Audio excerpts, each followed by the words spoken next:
Yo, what's going on, snipers, and welcome back to our Tampa Bay Lightning Throwback 2009 franchise mode here in NHL 23. So in last episode, we had the 2009 trade deadline, and we simulated the rest of the regular season, and we didn't make the playoffs, which was nice, kind of, but we were kind of in a spot where we could have made the playoffs, but we ended up falling apart because of less games, or more games played than other teams. There was one point where we were in 10th place, which is not too bad. But the New York Rangers had 44 games played, and we had 50 something, I think, at that stage. So there was no way we were going to be able to get back into the playoffs unless they went on a pace where they lost a bunch of games and we won a bunch of games. But anyways, we're up here at the draft, looking to obviously add some prospects to our system to build around Steven Stamkos and hopefully have a pretty good offseason to get this team into being maybe a playoff team as soon as possible, in a sense, because like I said, we don't have a whole lot of time to run this series before NHL 24 drops, but I'm hoping that we could pick up some good prospects, maybe make some trades in this episode depending on what the offers are. If not, maybe I'll wait till next episode to make some trades, but for sure, we definitely want to add some prospects at least to our system so we can finally get some guys into the system as well, because in the AHL right now, there's not really a whole lot of anything except for an AHL starter, so it'd be good for us to kind of build this team up a little bit. But anyways, before we get into the draft and Resign Stage, I do have a couple comments to go over. So the first one is from Saturn Otaku, who says, fun to see the Chichu train roll into Stanley Cup Station. And I agree. It was a really interesting result with the Stanley Cup playoffs. As you can see here when we go to the playoff tree, San Jose beat Pittsburgh in 7 games. So kind of it's almost like 2016, a little bit early. But one thing that's really cool about this is Detroit won the President's Trophy, which in real life San Jose won the President's Trophy, but they were knocked out in round 1. And in real life, Detroit went to the Stanley Cup Finals to lose in 7 to Pittsburgh. So it's almost like those two kind of reversed roles. So I found that quite cool.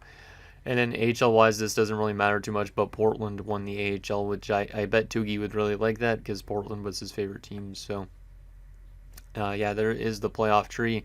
In comparison to real life, I think I looked up how much of these teams actually made the playoffs, and I think we had around half of them right in terms of who made the playoffs, because obviously teams like Toronto did not make the playoffs this year because they're in rebuild territory. Edmonton, I'm pretty sure, didn't make the playoffs. Dallas didn't make the playoffs.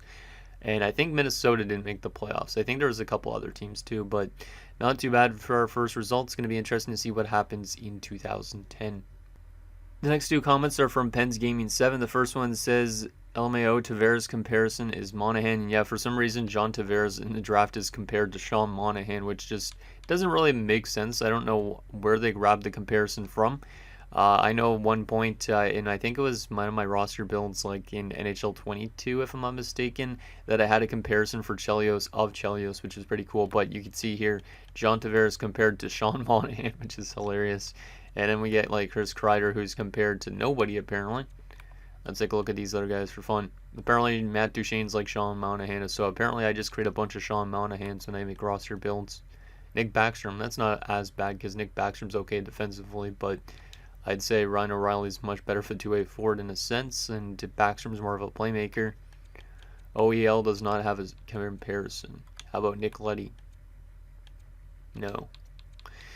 It's kind of interesting just looking at this. Let's just run through the rest of this. That's actually hilarious. Tyson Berry's compared to Nick Leddy, but Nick Leddy's not compared to Nick Leddy. Oh, man. It's not that bad, though, when both these guys are similar players, so I will take that. I will take that comparison any day. What about Robin Leonard? Braden Holtby. Interesting. Darcy Kemper. Braden Holtby. Apparently I created a bunch of Braden Holtbys as well. Nobody for Koskinen. Yeah, Koskinen's kind of his own goaltender. And then the next comment from Pens also says, I think Niskanen or Seabrook are good options to trade for. I would also wait for free agents to see who's available. 13th pick isn't too bad either. So, yeah, Niskanen and Seabrook are probably the two guys I'd be looking at. I'm probably going to look and see what kind of offers the AI would throw me to get one of those guys in.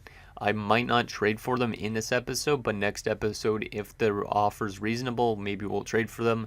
If not, hopefully we could pick up some good free agents in replacement, and then maybe we could bring Niskanen or Seabrook in a season or two when their values start to drop off a little bit more, because I think both those guys had contracts longer term, if I'm not mistaken.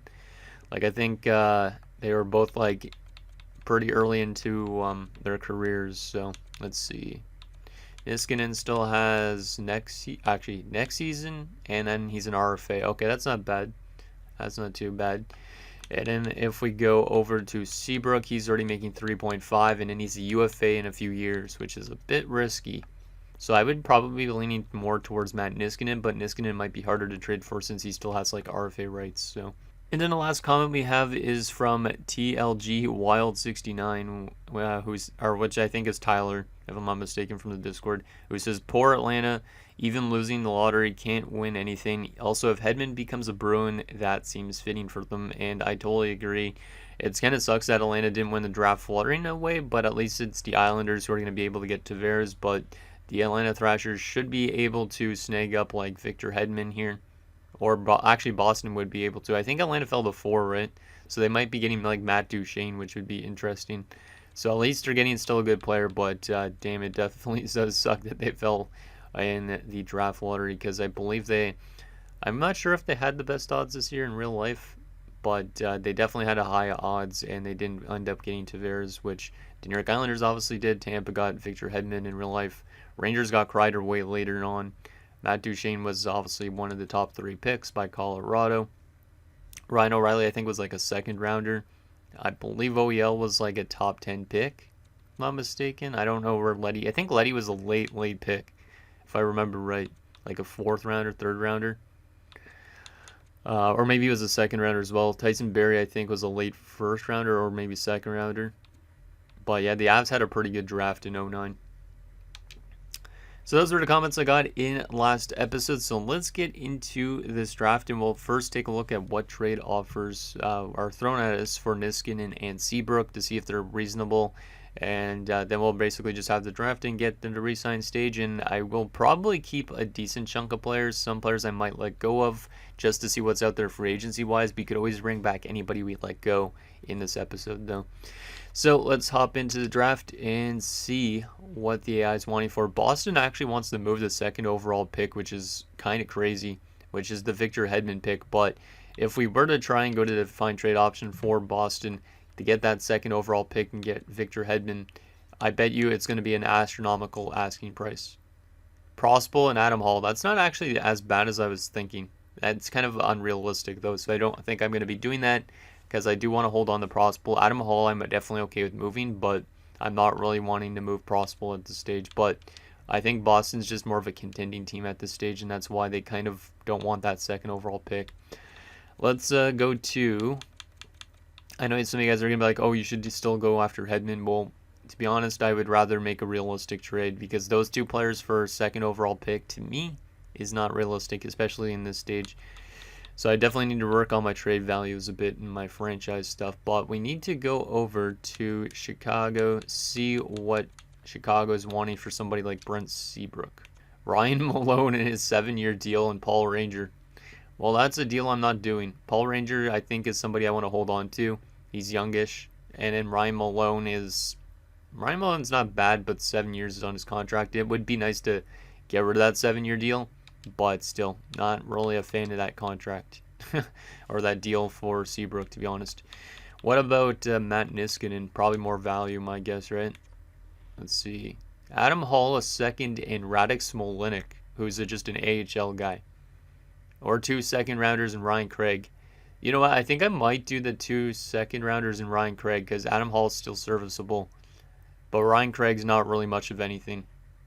And in 2 2nd rounders, one of them is this year's draft, which kind of sucks. But I know these first few drafts with all my creative players aren't really the best. And then we get in Matt Niskanen. I think that's a reasonable trade. 2 2nd rounders are okay to get rid of. And then Ryan Craig's, like, how much points last year? 22 points. Not really that bad, but yeah, he's not really much of an offensive player. And he's already 28, so I am going to do this trade already. I wasn't going to do a trade in this episode, but I am going to do it. I think you guys would say to go after this. So instead of getting Victor Hedman early on, we're getting Matt Niskanen for a lot less, I'd say. So there we go. We made a trade with the Dallas Stars, and Matt Niskanen is now a member of the Tampa Bay Lightning. And I like that addition quite a bit. That does mean we will let go of some players in this offseason from our blue line, but you can see now we're starting to build up a good foundation as John Tavares goes to the New York Islanders, which is still pretty cool to see. So there you go. Tavares is an Islander. 82 overall, maybe a bit high because I think he kind of struggled in his rookie season a bit, if I remember correctly. But yeah, now our defensive core is looking a little bit better. Obviously, it could still change a lot in this offseason because we could be letting go of some players, but you can see we're starting to build up a foundation because we have Andre Mazzaros on a long-term deal. Niskanen, we're definitely going to give a long-term deal to, I think. Paul Ranger's here for a couple more years. He also might stick around. Lucas Krejcik's a pending free agent, but if his asking price isn't astronomical, I could always bring him back.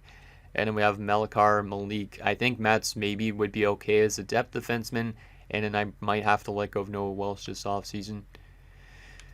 And obviously the goaltending situation is a whole problem in its own. Maybe we find a new goaltender and let go of Mike Smith, or bring Mike Smith back for one more year. Find a new backup. Something like that. We'll see what happens with the goaltending situation because that's probably our more of a problem than our defensive core. In terms of offense, I don't really know if there's anything we need to necessarily bring in here at the draft other than drafting our pick. Yeah, we're going to definitely have to make some adjustments in free agency, but because we got to get to that minimum cap because we're below that now. Okay. So, John Tavares going to the Islanders. Is the Boston Bruins going to be able to trade this pick, or are they going to take Hedman? And they do take Hedman. So, there's Victor Hedman, 79 overall, high elite defenseman. Yes, I gave him high elite potential as well. So, there's Victor Hedman going to the Bruins, which is kind of interesting because now Boston has him and Zdeno Chara, which is actually kind of nuts. Like, if we look at the foundation that the Bruins are having on the blue line now, you have a defensive core of Chara, Weidman, Stewart, Ward, Ferentz. Monitor's probably gone, and then you have Victor Hedman gets into the mix on like the top 6, which is really good. Also, they do have 90, so yeah, it's a good defensive core. And then the Islanders bringing in John Tavares, I think, should help them out quite a bit because they are a little bit of a mess at this stage. Let's see, center-wise, who is the best center on this team? They do have stuff like Franz Nielsen locked up, but Doug Waite's like a pending free agent, I believe, unless he has an extension. Yeah, he has a 1-year extension. And then they have Richard Park. There's Tavares. So Tavares is definitely going to be one of their best players right out of the gate. So there is that. Okay, let's sim a couple picks and see what else goes in this top 5. So Atlanta at 3, what are they going to take? They take Chris Kreider. I made him a pretty low overall because it took him a long time to develop, but he does have medium elite potential. So at least Atlanta Thrashers have a good project player, but he should develop into being that player within a few seasons at least, but it's going to take some time. Colorado at 4 gets Matt Duchene. I like it. That's actually pretty cool. Colorado getting Matt Duchene at 4, and then you have Tavares going to the Islanders like real life. Like that a lot. I gave Duchene only high top 6 potential, but honestly in real life I'd say he's trending towards medium elite considering he's been playing really good as of the last few years, but he's still kind of a streaky player at times. But there is Matt Duchene. Should help out the Avs quite a bit. He's more than a year out, I'd say, or he's like probably a year out, as long as he develops into that high top 6 role. And then LA at 5, and then we will sim up to our pick. Ryan O'Reilly goes. So Ryan O'Reilly is in Los Angeles King, which is crazy because now they have 2 very good defensive forwards. They have Ryan O'Reilly and they have Kopitar obviously. So that's going to be interesting to build that center foundation around for sure. Okay, so those were the top 5 picks in the draft. Let's sim to our pick at 13. See if we're able to grab anything. Nick Leddy went to Phoenix and Tyson Barrie went to Chicago. Damn, I was hoping Leddy would go to Chicago as well, but he did not. OEL went to Vancouver. I'm sorry, Vancouver fans. I know you wanted to get rid of OEL, and you got rid of him this offseason in real life, but in this draft class, you guys decided to take him. That's hilarious. I didn't even think about them going for that spot, but oh well. Okay, let's see what we could get here. So, I honestly don't know really what we need. Our scouts did not do a good job. That might be something we need to look into as better scouts in next episode. There's Lance Walls, who looks like probably a top 6 forward. And he's a right winger, might be probably pretty good to put next to somebody like Stamkos. I know we technically need defensive prospects is the thing, but we just brought in Niskanen. I can't tell anything about these guys though. But maybe bringing in a defenseman would be a good option for this team. There is 3 defenders around this stage. We do not have our second round pick anymore for this year and next year, so we got to make do with what we got. Kostopoulos might be 2 years out, but it's not confirmed. But he's not looking the best. He's looking like a good shooting defenseman, but that's pretty much it.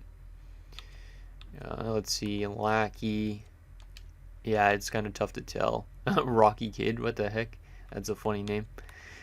Because I remember we had a guy named like Rich Kid in my Houston series, I think it was. Let's go for maybe one of the defensemen just because we need somebody, and it's probably going to be a top 4 regardless, but I feel like Walls might be decent too, but let me take a look at this actually. You know what, I think I might actually go with Walls here.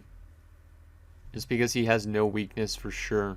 And then we're looking at his stats right now, it looks like his only weakness might be his skating. But it does say in his strengths that he might have foot speed, so yeah, this guy might be decent. And he's only a top 6, likely because of the 3-year ETA, but I think we're going to take Lance Walls here, even though we could take a defenseman. We're going to take Walls just because we know a little bit more about him. 64 overall, top 6, two-way forward, not bad. Not bad at all. No X factors, but should develop into being something for us before the end of the series, I would hope. If not, so be it, but still, there is Lance Walls. Likely will play in our AHL already, I think. Yeah, he can play in our AHL team already as well, which is good because obviously we want those guys to be in our AHL system as soon as possible so they hopefully develop fast. So I like that. That's a decent pick. Let's take a look at what those defenders were. Mikanov was a 63 top 4. So he goes to Buffalo. That would have been a solid pick too, because obviously like we need that defensive help. And then Punos was a 63 as well, top 4, going to Carolina. So technically we didn't make a wrong choice really. I mean, we could have got ourselves a good defensive prospect, but instead we decided to go with the forward, who's a two-way forward, so at least he'll help us out in the defensive end a bit too. Our next pick in round 3, since we did not have that second rounder anymore, is there anything else interesting out there, or is this draft class just crap now? Looks like it's pretty much just crap because there's supposed to be a bottom 6 going in this round. Maybe I should have turned up the draft quality a little bit, because for some reason these draft classes are absolutely terrible in the first few years of these type of franchise modes. Bobkov lacking confidence in his weakness in character. He doesn't lack confidence. He's got confidence, but a weakness in character, so he's a bit arrogant. It's kind of funny. Kennons, yeah, a lot of these guys are not looking too good. I think if we want to take a chance on somebody, it should be like a defenseman, no. Let's see, do we got any guaranteed low leads still? No, we do not. Butsayev, Bradley might have an X factor, but not for sure. Manderville, Kozanov, yeah, this is not looking like a great class. Yeah, I'm not really sold on this class at all. Okay, let's just go back to this spot and maybe take the first defenseman there. So that would be Holland. Moises Holland does not look too good, to be honest. So, do we know a little bit more about Estrada? Let's see, CD Deed. What about Holland? What is his looking like? A little bit better actually, but you know what? Let's take Holland with this pick. There's a lot of guys from Norway at this point, so let's just take Holland. Let's get ourselves at least a defensive prospect. 7th D, so yeah, this guy's probably not going to make it, but at least it still gives us a prospect at the defensive spot. Hopefully next year's draft is a bit more deeper, because this one is not very good in terms of depth. There is some goaltenders. It wouldn't be a bad option to draft a goalie, even if these guys aren't super good. Because we got Devin Gray, and we also got Carl Hecht, 17 and 18. I feel like we should probably go for the 17-year-old goaltender. He's also a lot bigger too. 6'4", 207. Let's take Hecht and get ourselves a goalie prospect as well. AHL starter. Oh man. In round 4? Wow, okay. Yeah, I definitely think I need to up the draft quality next for next year's draft, because this is terrible. Reiner Reason. He might have some X factors, but he's a bottom 6, a low bottom 6. I doubt he has X factors then, but we'll still take him anyways. Yikes, 49 overall, low bottom 6, and yet no X factors. Yeah, this is not a great draft. Not a great draft at all, but at least our first round pick was solid, so the rest of this, though, has definitely fallen off a lot. Let's go with Kuznetsov, maybe. Or we go with Kopstals, but Kuznetsov's unknown, so let's just go with Kuznetsov. Another low 7th. Oh my goodness. Yeah, no team's having a good draft, I think, though. So at least that's good. Hopefully we can have a good free agency next episode, though, and to kind of build up this team a little bit more. Because I don't know if the draft is going to be helping us too much. And yeah, let's just go for another defender. There we go. So there is our draft. A bunch of 7th Ds and trash players, but at least we got Walls. Walls is good. And also, at least we also traded for Niskanen, because Niskanen's going to help us out a lot, I think. So there is that. I didn't actually take a look at where the goaltenders got drafted, but that's okay, the ones that I made. But that doesn't really matter too much. So let's get to Resign Stage here. We do need to bring back some scouts if we want to. Let's see. I don't really need NHL Pro Scouts, so I'm not going to bring this one back. I will bring back Korea, though. There we go. Okay, Resign Stage-wise. Who do we got to resign again this offseason? I believe a couple are RFAs. We only have 20 million in cap space. I am going to hold on to Carson's, not just because of the guy that's been commenting about it, but because I think it would be kind of cool to hold on to him, at least maybe make him a really good AHL player if we need to eventually. And then maybe he can win like a Calder Cup if our AHL team becomes good enough. Ramo also wants a 2-way deal, so we'll hold on to Kari Ramo. And then we'll probably let go of Lackey. So then Ramo will probably play in the AHL alongside of McKenna. Maybe if we bring back McKenna? I don't know if I should bring back McKenna. What is he wanting? Also a 2-way deal. Yeah, let's just do it. Why not? That way we can maybe set up our AHL team for some success. So that way we have Ramo and McKenna. And then we also would have our unsigned prospect Walls down there.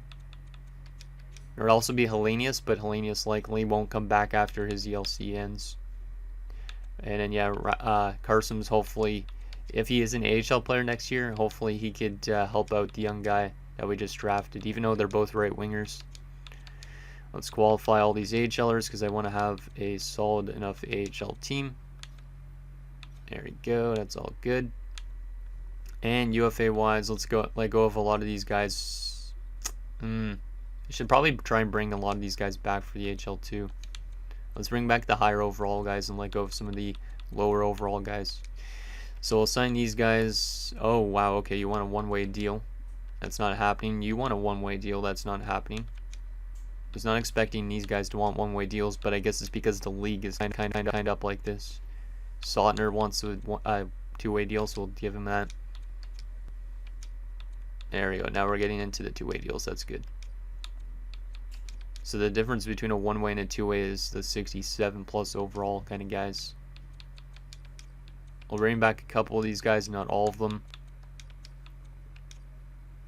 And I think we'll stop right at that point, right? Yeah, we'll let go of the rest of these guys. So Backer, Thrower, Matty Tugnut.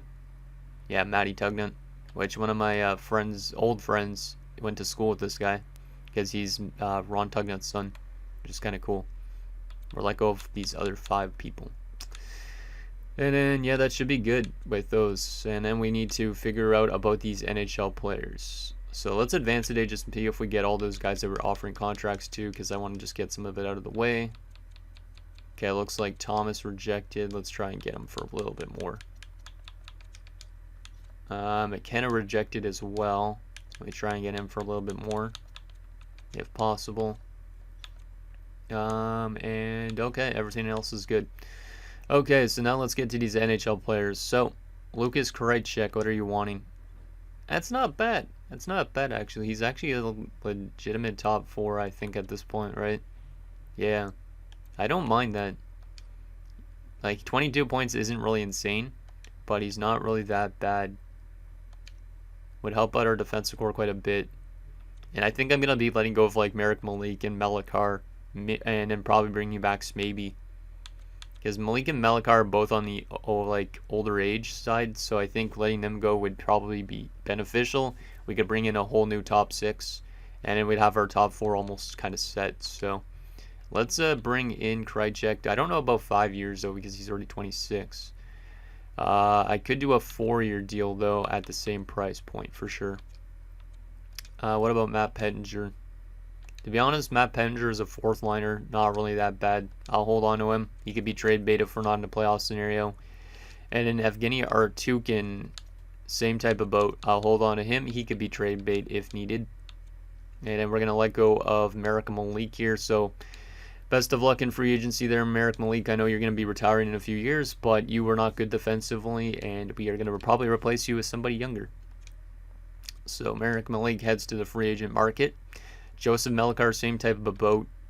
Wasn't really sold on him too much. He wasn't terrible, I would say, but still, we're looking to get a little bit younger of a team, and Smaby's that type of guy. Smaby might honestly be a top 6 defenseman for us next year, if we want to, but we'll see what's available free agency-wise first.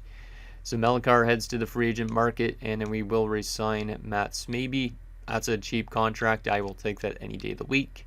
And then Noah Welsh, I think, is also going to be gone here. Yeah, Noah Welsh is going to be gone as a depth defenseman. So there is all that, and hopefully all those guys accept.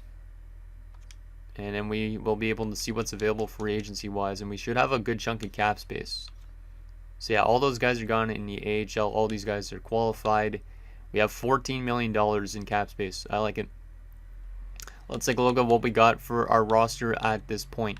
So we have 1, 2, 3 basically, 4, 5, 6, 7, 8 with Carsons. We need more forwards, a lot more forwards. I'd say we're looking for at least, let me see. Let me actually write this down on a different piece of paper because I do want to write in that notebook. I'm trying to write down some of this stuff so I could at least remember for next episode, or you guys can kind of remind me in the comments anyways. But we technically need like 4 to 6 forwards, I'd say, at least. And then we probably need, let's see, defensively. We have 1, 2, 3, 4, 5. Yeah, we technically could use another 2 defenders as well, at least. So 2 defensemen as well. And then goaltending, that's going to be an interesting thing. Is we could always trade away Mike Smith, as we got Ramo, McKenna, and Hellenius in the AHL. We could use Mike Smith as a backup and find a new starter. So we could use one goalie if we don't want to use Ramo as a backup. Ramo could still develop into being a solid backup is the thing too. So got to remember that. Okay, let's head to free agency and see what is available on the free agent market here in 2009. I honestly don't remember who was available in free agency 2009, but curious to see who is there in this universe. This alternate dimension, I could say. Because that's what I could say with these Throwback 2009 franchise mode. It's like a strand of another dimension. Now that's getting a little bit too deep, but still. Okay guys, so for some reason at this point my Elgato froze, but luckily enough we're up here at free agency anyways. I will show you guys the available free agents, and then I'll show you guys the trading block, and then that'll be it for this episode. But I don't think we're going to be making any trades this offseason, because a lot of the players on the block are pretty much older. But free agency wise, there is a lot of interesting players in my opinion, because there's a lot of people that are kind of like a little bit more younger in age, and we're kind of looking to build up a younger core of players. So if we skim down here to the free agent centers, you got like Marcel Gotch, who I think would be interesting, but there is a bunch of other veteran options out there too. There's also like Jim Slater, who's only 27, Blair Betts, who's 29, McCormick, who's 26, Frazier, who's 25. So you can see there's a decent amount of younger kind of centers out there, and wingers as well. As you can see, like Lopel, Hudler, Higgins, like a lot of these guys seem very interesting to me, but obviously I wouldn't bring them all in because it'd be kind of unrealistic. And it's kind of interesting that these guys were let go of at that young of age. So there is all that. There's also like Nigel Dawes, who I think would be an intriguing piece. He was used as a depth piece in Phoenix. He had 13 points in 36 games. If he gets a little bit more ice time, I think he might be able to be a decent player and maybe become what he was in the KHL. That'd be kind of cool. Put him next to, like, I don't know, Stamkos or somebody on the top 6 or somebody in the top 9. Maybe he'll be able to produce at a good level. He's only 24 too, so he's one of the younger free agents available. There's also like Ryan Jones that Nashville let go of. So we definitely have options to build up our team with some young talent. And in right wing wise, the best available is Marian Hossa, but obviously Hossa probably wants to go to a Stanley Cup contenders, so I don't think bringing him in makes sense. But you do have like Niklas Zherda, for example, who's not a bad option, only 25 as well. So we do have some options for sure. It's more if we want to go the younger route or if we want to bring in some veterans to surround our current team with. But we already have a couple of veterans already anyways, so it's like maybe we want to find those younger options. Somebody like Freddie Sjustrom, maybe even Kopecky, or young Patrick Kaleta. I don't know why he was let go of at 23, but he was. BJ Crombeen as well. That type of thing. Defensively, there's not really a whole lot of young defensemen. There is a couple, like Gerbeshkov, for example, and Seidenberg, and maybe Leopold. I guess he could fit into that mix a bit, but most of these guys are like 30 plus. So I don't really know if we're going to be able to find really any young defensemen, but we could still bring in 2 defenders at least for like our top 6 and maybe in a 7th D role, or we could use maybe as a 7th defenseman instead. So there is options out there too. And then goalie-wise, there was not really a whole lot interesting to me. It is kind of funny that Heavy Bullen's there. I'm not going to bring him back to Tampa, I don't think, but basically the best goaltender is him, and he would be better than Mike Smith in terms of overall rating, but I don't know if he'd simulate much better. Yeah, Fernandez, Craig Anderson would be decent, to be honest. Kind of like a 1A, 1B situation with Mike Smith. That would not be a bad, maybe. Him and Niedermacher are okay. Maybe Conklin too. But there is a lot of older goaltenders here, so it's kind of like a graveyard of guys that are probably going to be on the retirement spectrum in the next few years. So there is all that. There's also like Andrew Raycroft, who's dropped off a cliff. So obviously I don't know if I would bring in Andrew Raycroft. So there is what's available free agency wise. Actually, I did want to show you guys the RFAs as well quickly. There's only 3 RFAs. Not that we're going to go after an RFA, but the only 3 RFAs that are worth noting: Babchuk, Stafford, and Jack Hillen.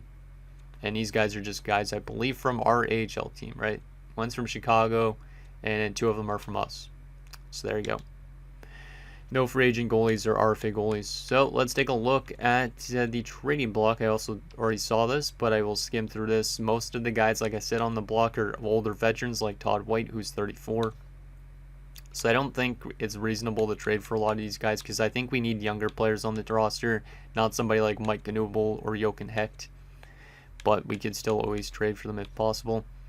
It's going to be really interesting to see, though, what the AI does in terms of off-season trades and signings, because I think this is where the AI is going to completely change rosters, and then who knows what teams are going to be looking like next year. Like, you might have, like, Yuri Lettinen randomly on a team like the New Jersey Devils or something like that, which would be kind of nuts. So if you guys do see anything intriguing on the block, though, that's reasonable, let me know, and maybe I'll trade for it, but I don't really know if we have the assets.